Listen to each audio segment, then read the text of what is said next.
One of the most sought-after fish species by Indonesian fishermen is the marlin. This fish is fast, strong, and can grow to an impressive size, making it a challenging catch for any fisherman. However, thanks to their experience and seafaring skills, many Indonesian fishermen have succeeded in reeling in these formidable creatures. Let's witness how they catch and process marlin step by step. How Indonesian fishermen catch and process giant marlins.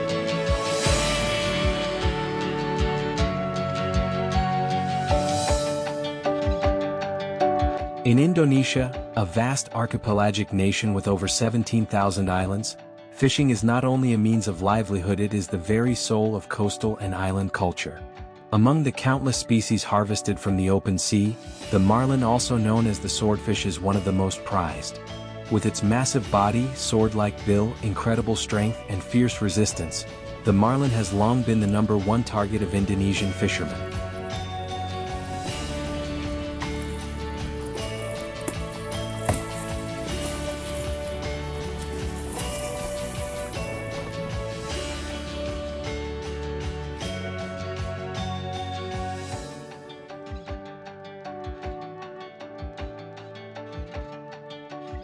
The most common method used to catch marlin in Indonesia is longline fishing, where a fishing line is set to drift at sea, rigged with hundreds of baited hooks along its length.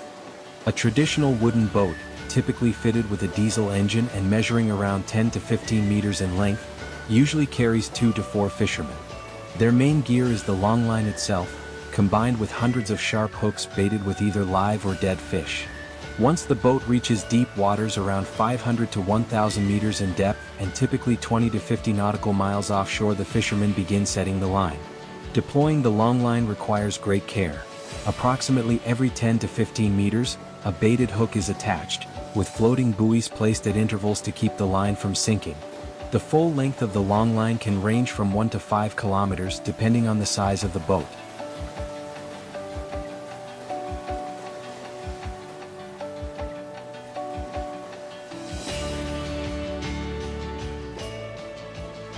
The process of setting the fishing line lasts from 1 to 2 hours. After releasing the line, the boat drifts gently along with the ocean currents. The fishermen take this time to eat, rest, and continuously observe the buoys where signs of a fish taking the bait might appear. When a marlin bites, the first noticeable sign is the buoy being pulled underwater and the line jerking strongly. Unlike smaller fish that are easily hauled in, marlin often reacts fiercely. It pulls the line hundreds of meters away and leaps out of the water, creating violent ripples. Pulling in a marlin is not simply about using strength. With a fish weighing 100 to 200 kilograms, the fisherman must fight it for 30 minutes to 3 hours, depending on the fish's size and endurance.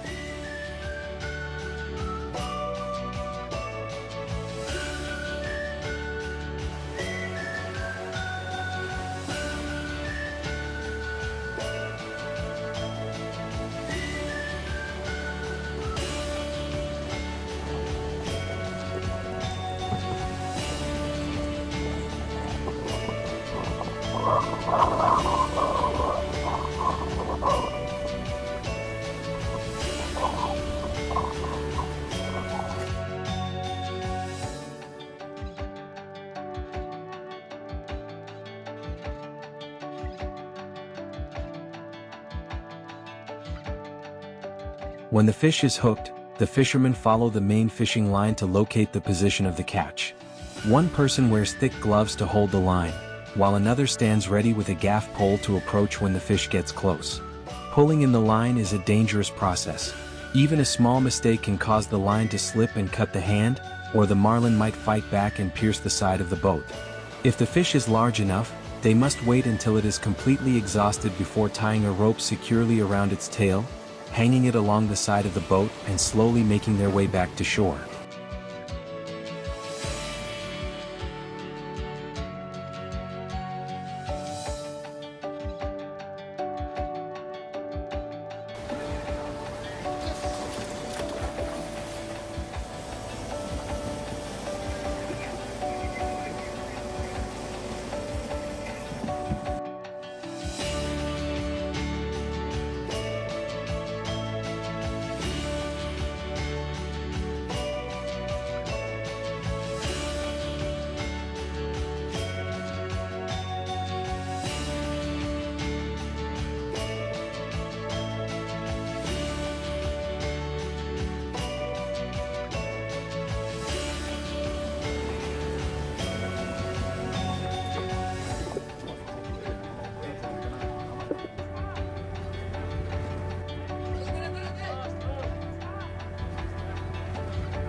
Once the marlin is caught, the boat returns to shore immediately, as marlin can quickly lose quality if left out at sea for too long.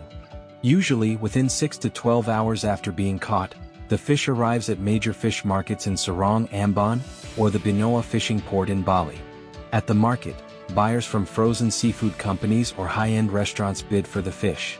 Marlins with bright skin, minimal damage, and fresh red meat can fetch the highest prices. After that, the fish is either frozen or shipped by air to Jakarta, Japan, or even the United States.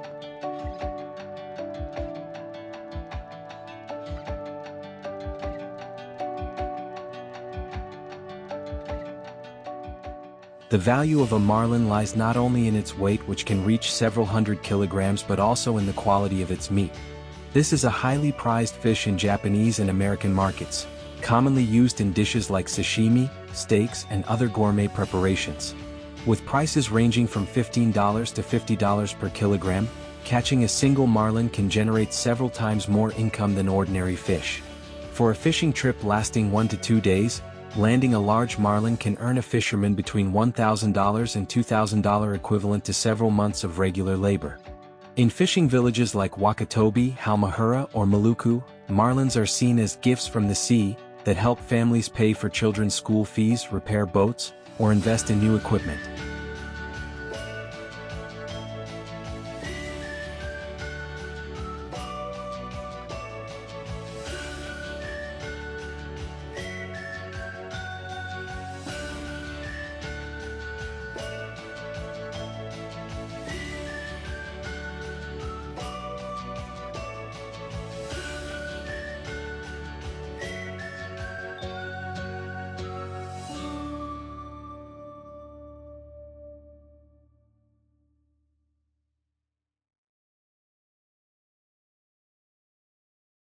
Have you ever seen this strange fish?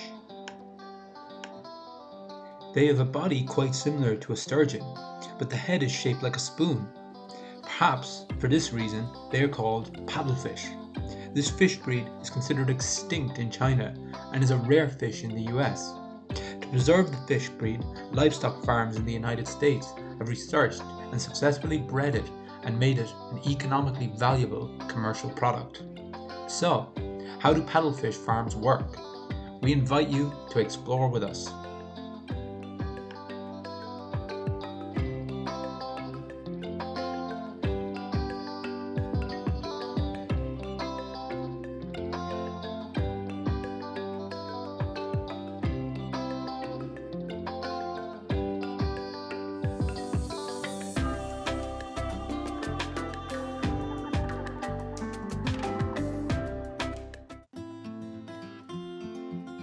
Sturgeon are one of the largest freshwater fish in North America, often growing to 5 feet or more in length and weighing 60 pounds. They can live more than 30 years and reach weights of nearly 150 pounds. They are one of the most valuable native fish in the United States, and many hatcheries are producing paddlefish for stock recovery programs. Private paddlefish farming is largely in the research and development stage, but could provide an alternative to expensive sturgeon eggs and meat, while also reducing pressure on wild fishing.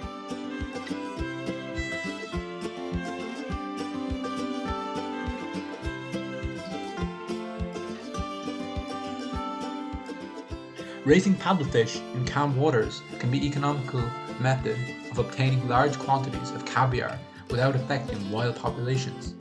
With an adequate supply of plankton, paddlefish grow very quickly, gaining up to 10 pounds per year. Artificial breeding techniques for paddlefish have been developed and perfected, and fingerlings can be raised intensively in production ponds. It can then be widely raised for meat, fish eggs in ponds or lakes. The widespread production of paddlefish in these reservoirs is often referred to as reservoir farming.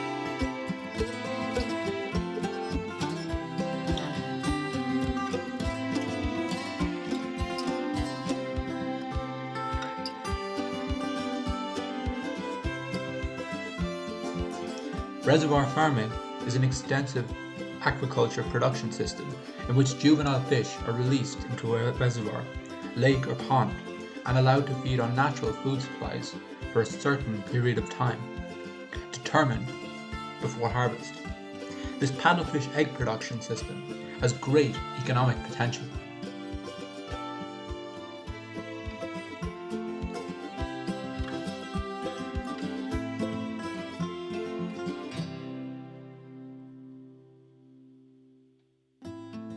Sturgeon stocked at low densities in reservoirs of at least 5 acres can reach 10 pounds in about 18 months. They can then be sold for meat products or allowed to be raised for another 6 or 7 years until maturity, at which point the paddlefish are harvested for their eggs. Fish are typically harvested using gill nets with nearly 90% efficiency.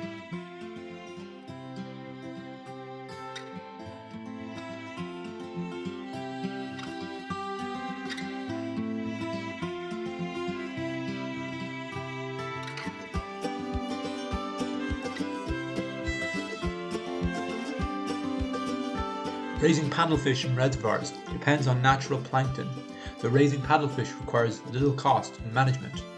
Plankton is the main food throughout the life cycle of this fish, but they can also eat small amounts of fish or shrimp.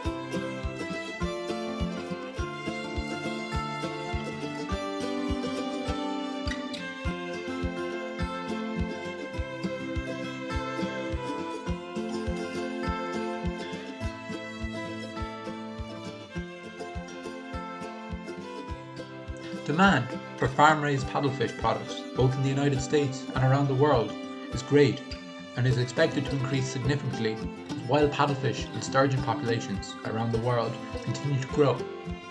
Continues to be threatened by overexploitation, pollution and habitat loss.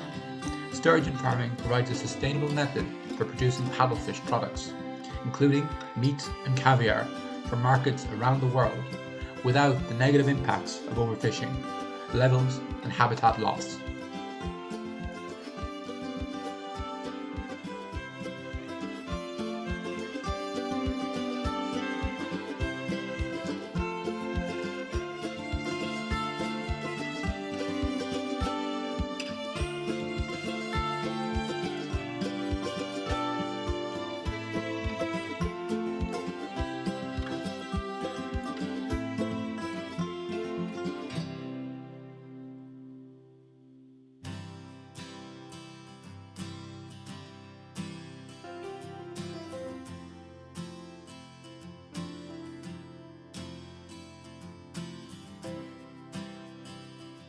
However, as with any business, raising paddlefish always carries certain risks. This breed of fish grows slowly, taking several years to reach maturity. So, it takes 6 or 7 years before the paddlefish grows to a size that can produce enough eggs and meat products. Any number of potential pond problems can occur during this time, including those related to water quality and management, as well as environmental factors and disease. Therefore, if you are planning to raise this commercial fish, please research carefully.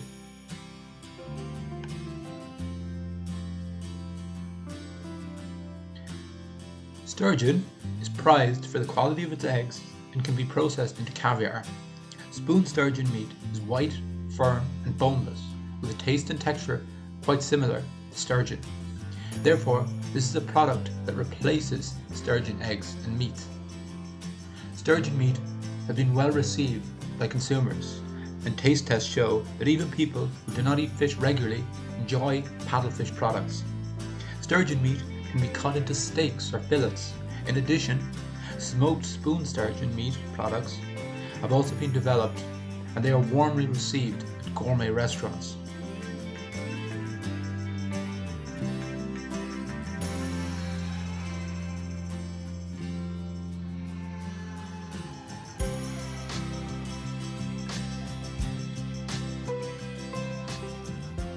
Today's video ends here. Hopefully, we brought you an interesting topic.